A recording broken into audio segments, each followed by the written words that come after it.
Hello, welcome to 15 Minutes of Consulting Best Practices. My name is Maria Isabel Rios, and I'm here to answer your questions about your consulting firm, how to grow it, how to make it more successful and more delightful for you as a business owner. This space thrives on your comments, on your questions, and on your participation. It takes me a minute to see your comments, so if you're here, say hello. It helps me. And it also helps others when you chime in with your comments, with your insights, and when you participate.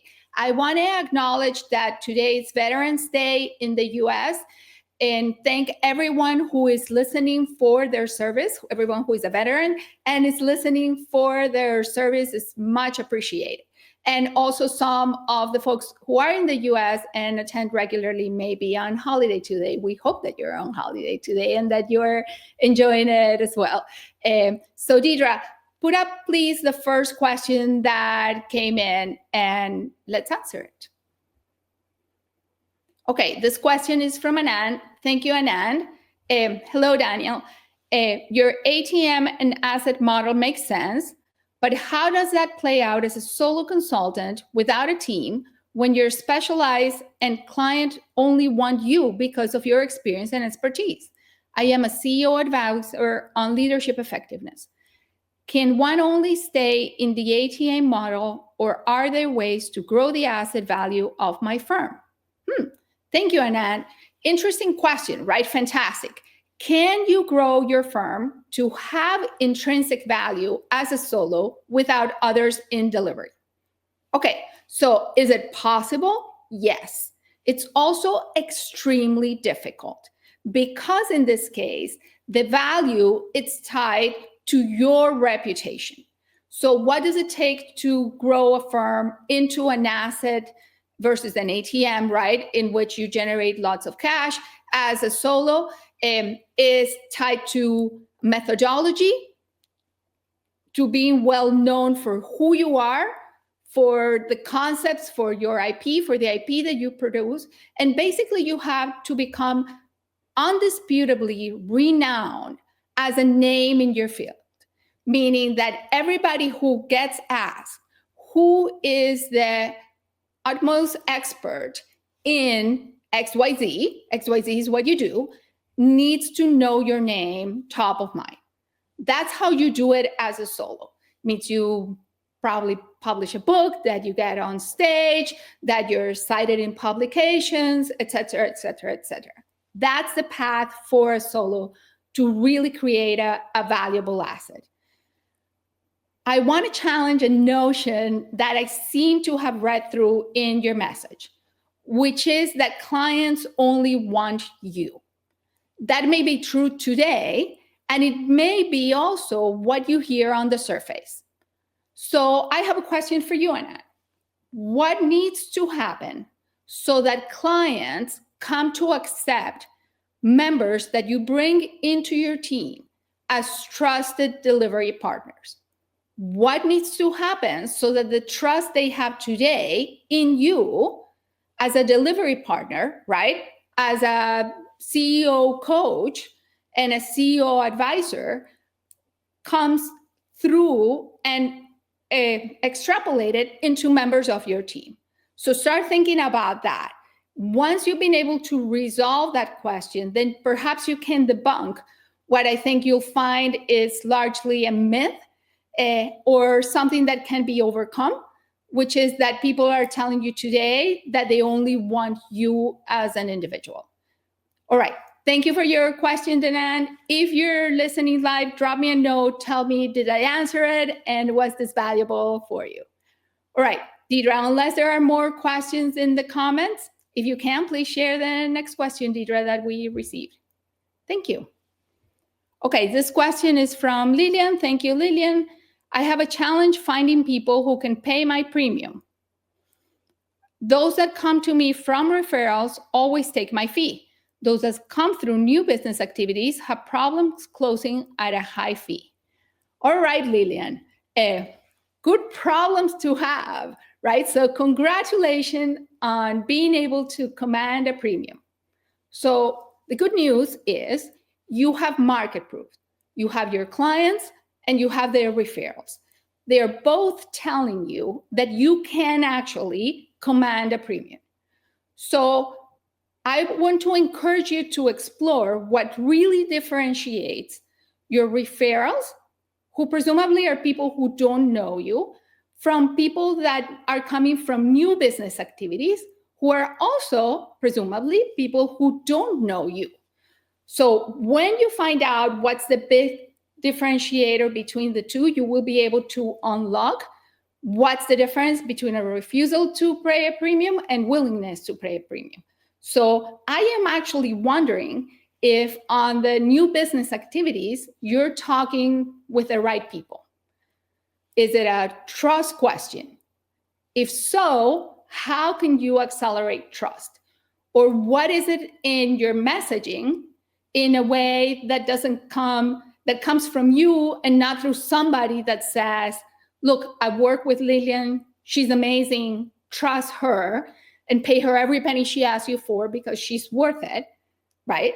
What happens when you don't have that external validation that you're not able to convince folks to pay the premium? If you can solve that question, you have the key to your success. So I don't think the problem is your premium. I think the problem is either you're not talking to the right people or you're talking to the right people and something is missing in how you're articulating either what you do or what your view of the world is or how you go about it. So think through, problem solve through it, Lillian. Let me know if that helps. And good morning, John. Thank you for commenting. And John, Daniel, if your experience meets what I'm saying, whether you agree or you disagree, drop a note as well. Love hearing your thoughts on this. Okay. Deidre, share the next question that came in, please. Okay, this question is from Kimberly. We got ahead of ourselves a few years ago, so we had extra capacity. So natural course correction. Now we're pressure testing capacity. Are there any best practices on capacity in terms of billable utilization? Ouch. From Kimberly. Okay. I'm sorry, Kimberly, that you're in this position. It's no fun to be over capacity. It's also natural. So, okay. So your question on utilization and billable utilization, and you saw me react a little bit. I'll tell you more about it in a second. So typical metric at MBBs, junior people, you want to think about 80% billable utilization. Senior people, it goes down all the way to about 50, sometimes even lower. In general, here are our thoughts. Use utilization as a learning metric. How long does it take for every component of an engagement at every organization, right? Who's really efficient? Who can teach others? Those are really good outcomes of looking at how many hours is a team member spending on a project and what are they doing and how long does it take them? You want to find, for scoping purposes and for checking whether your fees are right or not, you want to be able to know that. You also want to be able to identify, who's doing a great job and who can do it faster, who can do it better at great quality, have them teach, right? Those are excellent uses of utilization and for tracking. But please, please, please, don't use utilization as a metric to drive compensation, because you'll create all sorts of incentives for a culture of hard elbows that doesn't really reward performance. You want your folks to have a space where they're engaged and they're engaged in project work. And that's where that average kind of 80% utilization metric for more junior folks who are dedicated to project work comes from. You also want every team member to have a certain amount of space to contribute to firm building. What is the right combination for your firm? That's a little bit of what you got to work out. So think of utilization as a learning metric. Think that not everybody is 100% in in delivery all the time. Your employees, right? Subcontractors, different story. But your employees, they're supposed to have a certain amount of time dedicated to firm building as well. And of course, vacations and all that good stuff that we all live for. And also think of not using utilization to drive compensation and performance as a performance metric. Okay, hopefully that's helpful. Let me know. Right, and it seems, Deidre, we may have time for one more question. So let's go forward with it. And I'm glad, Daniel, that was helpful for you too. Thank you for posting a note. Okay, so Anand sent us another question. It says, do you have a list of success metrics that one would consider for one solo firm? How should one think about monitoring progress? Anand, okay. Do we have a list? Yes, we do have a list. And you're probably not surprised by that. Before we dive into a list of success metrics, I would like to make a pause and encourage you to spend time thinking about a topic that it's really dear to my heart. As a consulting leader that you are, what would make your practice successful for you? And all of you that are listening, if you haven't spent time recently thinking about that, please, in the next few days and weeks, as we come closer to the end of the year, take time or set time aside and really think through what makes your practice work for you. And for those of you who are in our ecosystem, you know we work on this on a regular basis. We actually have programs that we deploy where that is our starting point. Because part of the point of you owning and leading a successful consulting firm is making that firm successful for you, right? You are the leaders. So what does success mean? It's all up to you, okay? So back to success metrics. So on to metrics, right? Here are my favorite 6 metrics for you to track. In the meantime, John, Daniel, any other who are here, as you're thinking, chime in. Type what metrics do you track for success? So here are my 6. You track revenue, you track gross margin, you track net margin, you track percentage of strategic goal achievement.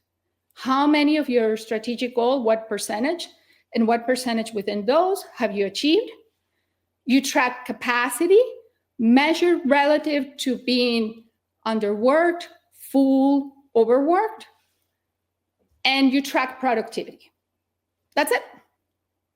So those are the 6 kind of top of the line metrics that I love to see in consulting firm. Now, you monitor progress, which is the second part of Anand's question, in terms of leading indicators versus lagging indicators. For example, revenue is a lagging indicator, right? You can enact upon. Net margin, lagging indicator. But number of outreaches and your administrative expenses are leading indicators. So set leading indicator metrics up for you to track on a periodic basis and a shorter term basis, act upon them, and then also track the 6 metrics I just mentioned about.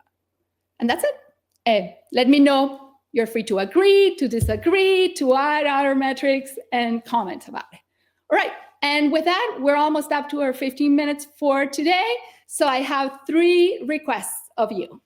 If you haven't yet added this event to your calendars, which you know happens almost every Monday at this exact time, please add davidafields.com/Monday Live to your calendar event. It will bring you here every Monday. That way you can join us and we can answer your questions. If you haven't yet subscribed to the articles that come out every Wednesday, davidafield.com/subscribe. We love to have you. We'd also love to have you join in the comments and in the conversation, which is just as rich as the articles themselves. And also, if you are solo and you have a practice that it's under $1 million in revenue a year, consider joining the Solo Practice Accelerator. We have opened the wait list. Deidre has put up the URL where you can find out more about it, register for the wait list. The Solo Practice Accelerator, which is in March of 2025, usually fills up from the wait list. So if you're interested at all, take a look and go register. And yes, Javier, hola.